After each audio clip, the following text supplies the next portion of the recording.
Hello and welcome back to another episode of my Factorio 1.0 Let's Play. I'm Xterminator and thank you for joining me again.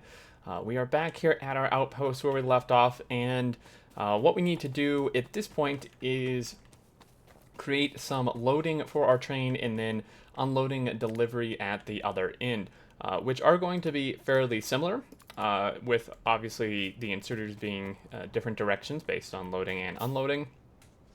And I do want to mention, I kind of touched on this last episode, but I do want to mention that the way I'm going to do this is not necessarily the absolute most efficient. It's a quick way to do it. It works in a general sense, and I just usually use it up until I start needing a very large amount of, or very quick unloading and loading. What I like to do is I use 4 inserters because it's easy to set up the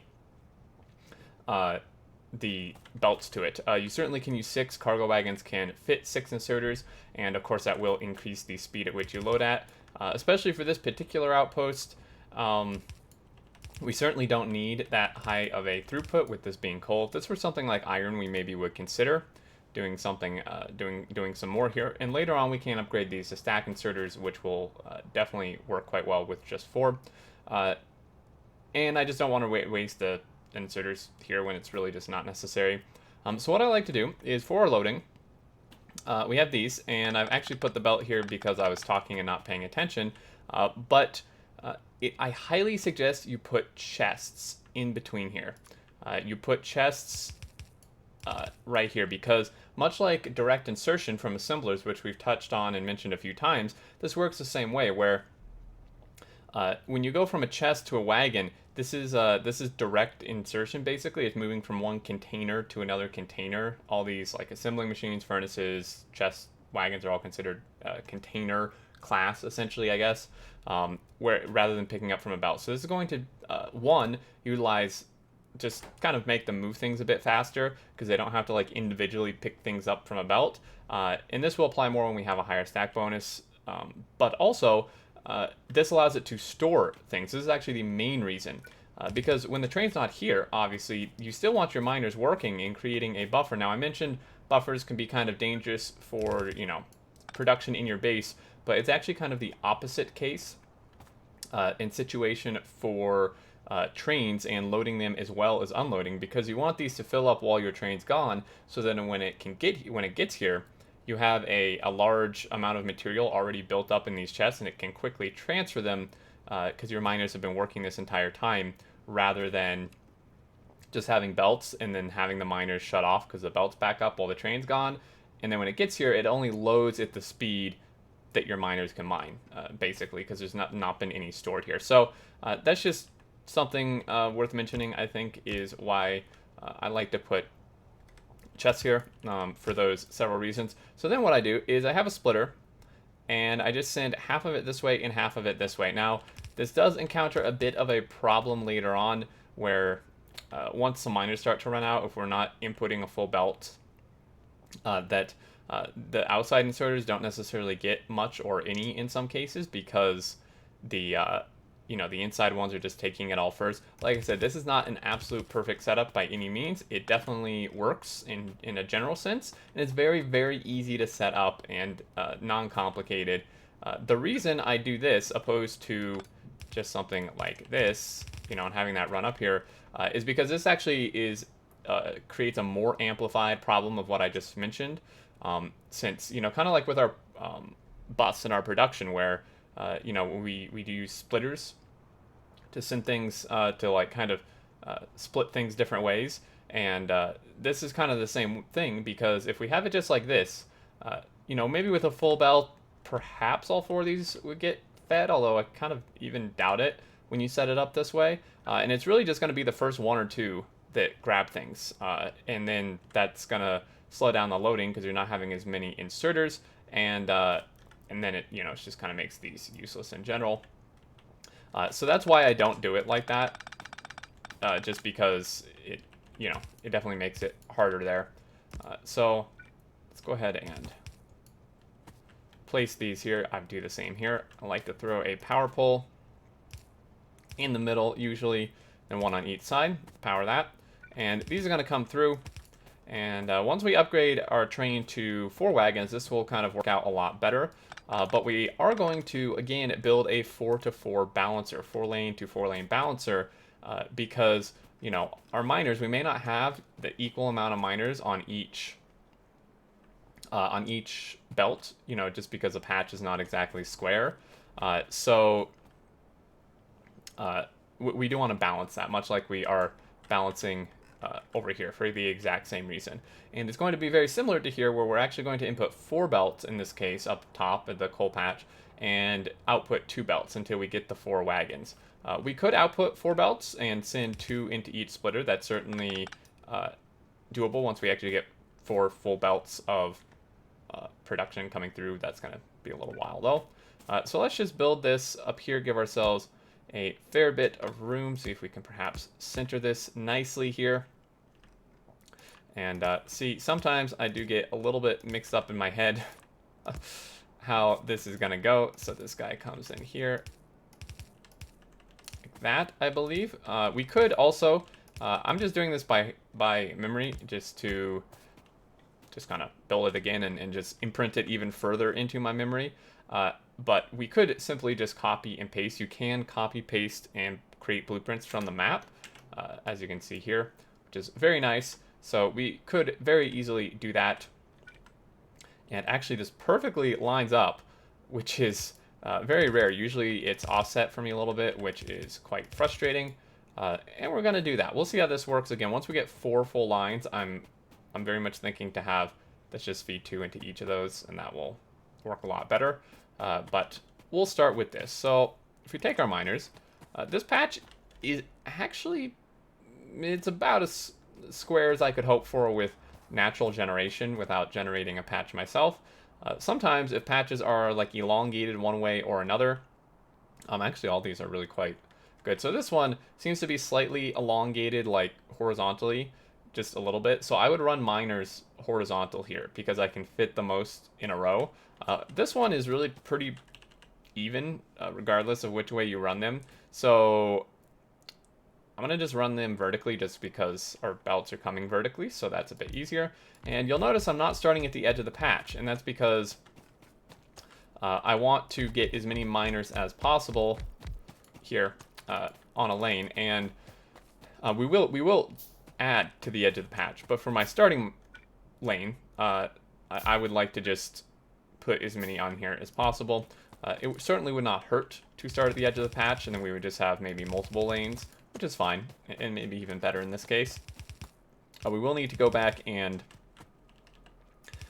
get more miners. In fact, if we haven't already, I think we need to add miners to our mall, our hub. Is that powered? That's not powered. Okay. We also don't have assembling machines added to our hub, interesting enough. So we're just going to power this, and then we're going to run this power directly downwards, holding left click. You can hold left click and run and place power poles, and it will automatically make sure that everything is powered. It won't necessarily be clean, though. It may not put them as clean as this. It will make sure that everything gets power, but it may not be as well laid out as I would personally like it. So that is something to keep in mind there. Also, we need to bring power out here since we don't have any, but I'm going to throw this into manual mode. At least just temporarily, so I can place these power poles. You can place these while you drive, and if you have a straight rail, this is actually quite nice. I'm just holding left click, just as if I were running, and of course we're out, but we will go back and retrieve some more miners and some more power poles. Now, last episode, I looked at the comments. I saw quite a few comments in regards to, like, directional driving, so left-hand drive system or right-hand drive system. It seemed like a lot of people were just completely in favor of one or the other and just thought that, oh dear, I thought I was going to die there, and just like think that one is just completely better than the other. I would disagree a bit. Like I said, I think each one has its advantages and disadvantages. One advantage to left-hand drive systems, which is the opposite of what we're going to do, is one advantage is you can place the signals, or basically you have to, because it's the way it drives is you have to place the signals inside of the track. So if you have a 2-lane system and you're doing left-hand drive, your signals need to go inside the track, right? Because left-hand drive means you're going this way on this side, and you're going, you're going this way on this side, opposite of like how we drive in America. And obviously you have to put the signals in here to make it drive this way. So this can in some ways make for a little cleaner layout. That's also, I personally actually find left-hand drive junctions easier to signal than right-hand. No, I should rephrase that. I wouldn't say easier. I would say it's easier to fit in the signals. In terms of actually figuring out where signals need to go correctly, right-hand drive is much easier since, again, that's what I'm used to. But I do find with right-hand drive junctions, you have to play around, at least I have to, play around with it a bit more to make sure you actually have these spaces to put the signals. Whereas left-hand drive, I find it a fair bit easier for those spaces to just naturally be there when you put them on the inside. So that's just one thing that I think is actually better with left-hand drive. And a lot of it is personal preference. You know, you may just prefer one way completely over the other, and that's completely fine, I think. But I do think that there are advantages and disadvantages to both. So I guess I had more miners and didn't make them or something? Not quite sure. So this should be more than enough. We also need to come down here and get some power poles. We actually never made big power poles. So we could actually do that now. It's basically the exact same recipe as our medium power poles here. It is literally the same recipe. Unfortunately, upgrade these two. Unfortunately, this is slightly awkward. So what we're going to do here is we're actually going to change this design up a little bit. We're going to actually make this our stick machine, and then we're going to rotate this. And we're going to make this one our medium power pole because this can now feed. This will now be able to feed both. So we, instead of having to build a whole separate section, because this is more than quick enough to feed both, since we don't need, you know, a constant production of all of that. These attacks are getting actually fairly heavy. I'm not sure how those guys snuck in there. Should probably go take care of that. This is going to be another situation where I'm just going to sit here and let them kill some belt because belt is very cheap, and I don't want to run up there and then run all the way back here without completing this, if that makes sense. So we're just going to let them kill that. That's fine. As long as they don't get boxes full of stuff for assembling machines, we should be in pretty decent shape, I'd say. And then we'll just do this. Get rid of the iron, of course, because we've changed this recipe. And this will start working. And I'm just going to soft cap this. Soft cap just meaning, at least in my head, meaning that we're just going to use the cancel out section there rather than the circuit network. And these guys, I'm really quite curious. Oh, really quite curious how they managed to sneak in here. To be completely honest with you, I'm a little bit puzzled. Especially seeing as how we have no bases that we can really see in our pollution. I mean, this one for sure. Again, I'm very surprised though that they would come through here. It's possible one expanded here without me noticing. This is kind of interesting, guys, because we just, if you recall, we just destroyed all these bases out here. So I'm really actually very puzzled as to where that came from. Now, I'd stopped research. I think I'd stopped research to get rails. We don't really need a bunch of rails at the moment, but we might as well grab some, and then I can start research again. We could get some more lab research speed. I think that'll help. We also do need to make more labs. So let's actually take advantage of this downtime where we're not really needing to craft anything else. And we'll just make some more labs. I'm going to get some gears here. Okay, so I'm going to craft some chests as well because, of course, we need an unloading. Much like the loading, it's going to require some chests and such. Let's just get a few more of these. So that's 5, 6. And this probably doesn't have many of these. Okay, I thought it didn't because it would have thought it would just kind of work through these first. Looks like it's switching back and forth, but really, like I said, that iron stick machine there is more than enough. So it'll build up there pretty quickly. We also definitely want some turrets over by that outpost. Once we actually turn this on, our pollution will very quickly encapsulate this area, and if I forget turrets, we will lose that outpost just entirely. So definitely worth keeping in mind there. So lab research speed, I should probably put down my labs, but we're actually almost done setting up that outpost, so I can do that when I get back. You know, if you're in a situation where you're maybe about to go out outposting or bug killing for a while, then, you know, and there's something where you can get something working in your base beforehand, taking advantage of that I think is good.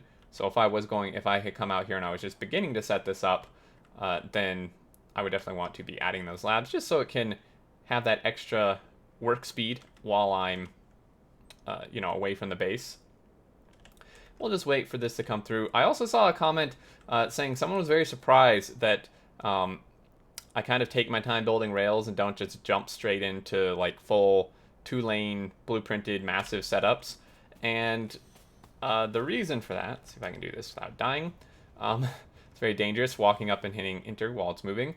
The reason that I usually do this is because I tend to be in a position where I need trains before I really have the capabilities of building a huge network. Like as you saw, we were scraping by for rail just to get to our coal outpost. Whereas, you know, if I had made this 2-lane with all kind of fancy stuff in it, it would have taken a very, very long time to get here. Where I kind of just wanted these resources now, and it's very easy to just either tear down this existing rail and create the proper one with 2 lanes and a system I like to use, or even just build on top of it. I think most of this we could actually just place, since we've not really used any signals here, so there won't be any conflict. I think we can pretty safely almost just place a rail 2-lane blueprint on top of this and have one of the lanes overlap here. So that's kind of my thinking. Let's get another set of miners here, and 2 lanes in should be more than enough. As you can see, we don't even necessarily need the coal right this moment, but for once, I say for once because it's very rare that I'm actually in a position like this. For once, I'm actually securing the resource before it runs out. Now, that's not to say that I don't plan, but usually power gets a little bit away from me because I just focus a lot on the factory building, and coal seems to be very scarce in the starting area, at least in my experience, unless you bump it up in the map settings. So usually I end up kind of running low on coal and having power issues before I actually go get coal. The other resources I usually almost always manage to plan ahead and get those, but you know, before we run out. But coal, for some reason, I just kind of tend to run out, and I say that I'm definitely not a perfect player. I don't really think anyone is, in fact, and you know, I hope that hearing about and seeing my mistakes and my, you know, shortcomings sometimes will maybe help you guys, you know, either feel better about yours or avoid ones in the future. You know, realizing that, you know, I did luckily realize here that we were pretty capped out on our coal capabilities, production abilities here, and that we should really just go collect more coal before that becomes a much greater problem. Now, this is a very awkward setup for where an outpost is, and the reason say that. So I'm just kind of splitting these into small stacks here, right-clicking there to get half that stack out in here. So right-click will take half. Want it back in there. This is awkward because it's kind of just in the middle of nowhere. In the sense that to truly protect this, I would need to surround it in turrets. A lot of times I'll be lucky enough where it'll be kind of close to water or something like that, and I don't really have to protect it in every single angle. Whereas, you know, like this one, for example, I really only need turrets around here. I don't really need turrets back here. And same with this one, I don't need any turrets back here. Same with this one. This one, however, being kind of out in the middle of nowhere is makes it definitely a lot more difficult and a lot more costly to defend. So that is something to just keep in mind. If you do have an outpost that's really way out in the boonies here, that's exposed on every side, that it really is advantageous to defend it on every side. And we are, of course, being attacked, which is fine. Again, it's just belt. I'm really, actually, truly puzzled, though, where these biters are coming from, because I don't see any breaks in our pollution cloud to indicate that there's a base that's expanded close to us. And I can't imagine that they are pathing from around the lake to target that in particular when we have all of this pollution generating stuff here. So I'm actually very confused. I think maybe it would be good to just search this area. I don't think they could be coming anywhere from here, and these are aggroing and pathing, but I think that's what's attacking this section. So I'm really quite confused as to what is sending out the attacks for the section where we're being attacked. We're probably not going to have enough power pulls to complete this, I suppose. I could hand make the rest. I'm not a fan of handcrafting these iron sticks, much like I don't like handcrafting copper cable. It's just a bit, it's not expensive by any means, but it's a bit troublesome. Tedious, I suppose, would maybe be a better word. So once we do this, can this one just, okay, no. So I'm going to assume, okay, so one way we can tell this is on, if I had placed a radar, which I should have, we could easily tell, but the fact this is now generating pollution is a very good indicator that it's on. Let's go take care of these biters before they do destroy something important, and then we will come work on the unloading for our train, which should be quite simple. It's very much the same as the loading, but obviously opposite direction of inserter movement. This is just very, very curious to me. Might have to go on a bit of a biter scavenger hunt here. I am going to place a turret here simply because until we find where they're attacking, which I suppose could be from here, which means we could very possibly get attacked right here, which is bad because I didn't have enough turrets to surround that section. So we might need to go up there here pretty soon. Let's actually place our labs, though, as I was mentioning. Have a total of 6 to place here for ourselves. And luckily we've cleared the trees out of the way. And we'll get this placed like that. How are we doing this? We're going something like this, I think. We need to have some more of these made. Luckily we have all the intermediates for those already, so handcrafting them is not all that bad, really. And we can something like this. In fact, unfortunately we still do need them on both sides to be able to power these labs. We could put them, put one here and then one on the outside. It's really the same amount, though. I will place these over these. Again, you can just place it directly over the lower tier version and it will replace it. Do something. In fact, we can actually do this. We could really probably use less power pulls, but let's see what else we can get here. We could get advanced electronics to get ourselves the next circuit. I think another inserter capacity bonus, which is a stack bonus, will actually be quite helpful just in general, and of course with our train unloading and loading. So I'm gonna hand make a few turrets while I'm working on the unloading. And again, the setup that I like to do here is the exact same as the loading, but just reversed. It looks like we got some attacks from down here too. These biters are starting to path in at angles I'm not super prepared for, so we're gonna have to do a fair bit of defense work here.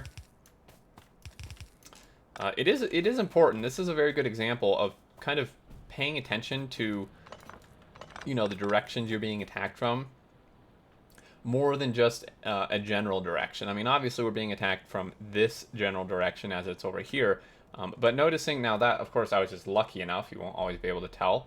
You can tell, though, from where the bodies are. The bodies stay here, I think, for 5 or 10 minutes, maybe. And you kind of tell where they came from based on where the bodies are and kind of where they're facing. But it is important, I think, to pay attention, if you can, where you got attacked from. So noticing that these came from this way would indicate to me that there's a base, probably right here, in fact, as well. We do know they're attacking from here, but it wouldn't make much sense for them to come down and then back up when they could just come this way, and they have, in fact. So that's just something to mention there. Reverse these inserters. Again, I think I've done this without mentioning it, but you can reverse the direction of inserters just by having an inserter facing the direction you want and then placing it on top, which is quite nice. Take these boxes. Again, we do want buffering on the other end, so the train doesn't just sit here, you know, the entire time trying to unload its cargo little by little. It can just unload all of it, basically at the speed at which the inserters move into the chests, and then as the base is consuming it, it can leave and, you know, go collect more, rather than just kind of dishing it out as the base needs it, if that makes sense. It does still do this, but just through the chest, so we're not keeping the train here. And like I said, this is literally the exact same as the loading, just going the other direction. And you know, this again, this is not perfect by any means, but I do find that it works at least for the early to mid game with trains, or early to mid train game, I suppose. We're technically definitely in mid game in general, but this is still very early train game. And again, it may seem somewhat excessive, but we are going to build another 4-lane balancer here. Again, just because there may be an uneven draw on things, and there may be, you know, just a situation where the loading isn't, or unloading rather, isn't particularly even. And we just want to make sure that things are, you know, as balanced as they can be. I have, of course, forgotten here. A little bit of a brain freeze. Pull this up.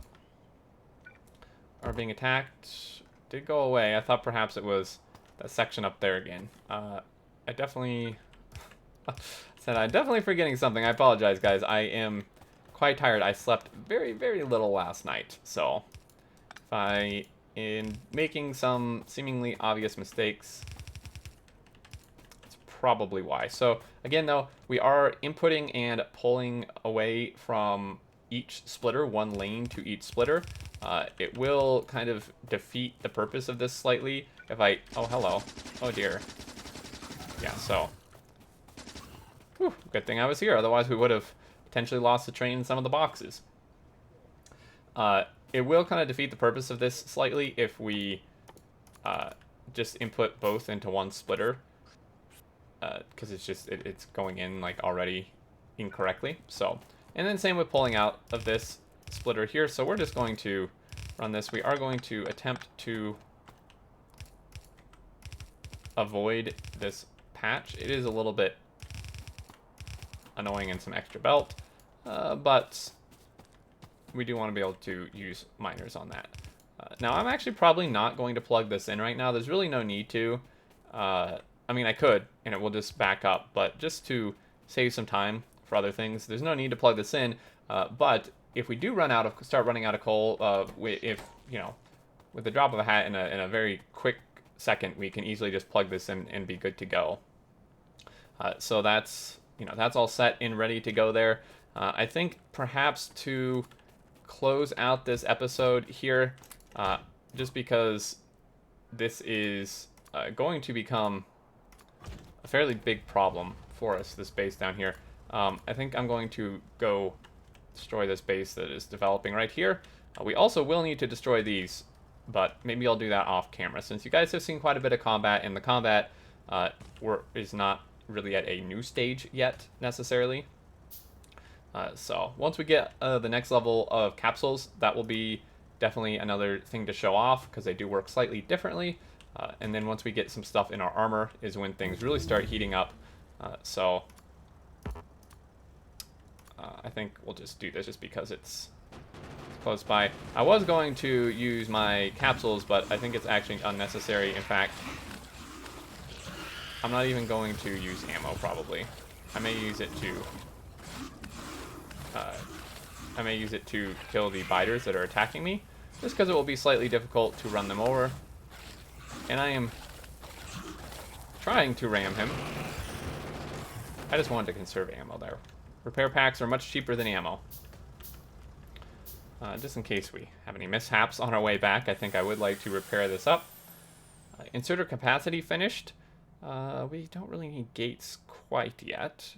Weapon shooting speed could help. So this increases the bullet shooting speed and shotgun shell shooting speed. You know, this is nice. It does make you go through more ammo, seeing as you, you know, you're shooting it faster. And actually, I think as a last thing to close out this episode, we need to refuel our train. So our train is not fueled. That is a very important thing, which I will just be transparent and come out and say I forget a lot. I forget to set up automatic fueling for my trains a lot. I think usually I'm just in such a hurry to get the resources that I forget you actually need to fuel them. I mean, I know you need to fuel them. I forget the automation aspect of it. Like I said, I'm certainly not a perfect player. Luckily, with coal outposts, you have it very, very easy because the fuel is the resource you're transporting. So in this case, we're just going to do a very simple thing, and we're just going to do, let's not waste another power pole. Do that. Now, you don't really need a box here because, you know, this can just throw in the fuel while the train's waiting to unload, and that will be good to go, and then it will just do it again when the train gets back. It will fill up the train, you know, if it can, but even if the train leaves before it's full, certainly in the time it unloads, it will have received enough fuel to make it, you know, there and back again to where it's going. And this is bad. Oh dear. Okay. So yes, tanks luckily can survive trains fairly decently. That was a little bit. Good thing I was in a tank. If I was in a car, that may have ended a little bit differently. There you go. That was a bit of a laugh for you, hopefully. Anyone who's been in my community for a while knows that this type of thing is not out of the ordinary for me. Mishaps with trains are very, very common for me in multiple forms. But now this will just go ahead and fuel. We're just inserting into the locomotives, of course, very much like you would just fuel furnaces or anything, just inserting into them once it parks here. And I believe this is a good place to close out this episode. We did get our loading done, our miners set up. We need to put some more turrets and a radar there. We can do that next episode, or I will do it off camera. And we got some more labs placed, did some research, took out some bases, and our train is now 100% operational for what it's supposed to do, which is fantastic. And I'm very much eyeing this oil. It looks very nice. This will last a while. It's pretty decent, but much better than what I have on my stream playthrough. So there we go. Again, I do I apologize for there not being an episode yesterday. The day got away from me. I had a lot to do, and unfortunately not enough time and energy. So we did not get an episode yesterday. Today, though, obviously we are, and they should continue at one a day unless anything else comes up, as well as some additional episodes. I have some other standalone tutorials that I'm working on that I very much want to try to get out. So I'll see how much of that I can get done, and I believe that will do it. As always, thank you so much for watching, everybody. I really hope you enjoyed and found it helpful. And if you did, a like is much appreciated so other people can find it as well while they're searching and hopefully find it helpful too. And if you're new to the game, I hope you're having a fantastic time and really enjoying yourself. And if you're new to the channel, feel free to subscribe to keep up with all the new content that's coming out here with 1.0. I'll keep you updated on all the stuff and, of course, tutorials and more. So thank you so much. Any thoughts, questions you have, do leave below, and I will try my best to read them and answer. And until next time, I look forward to seeing you all, and do take care.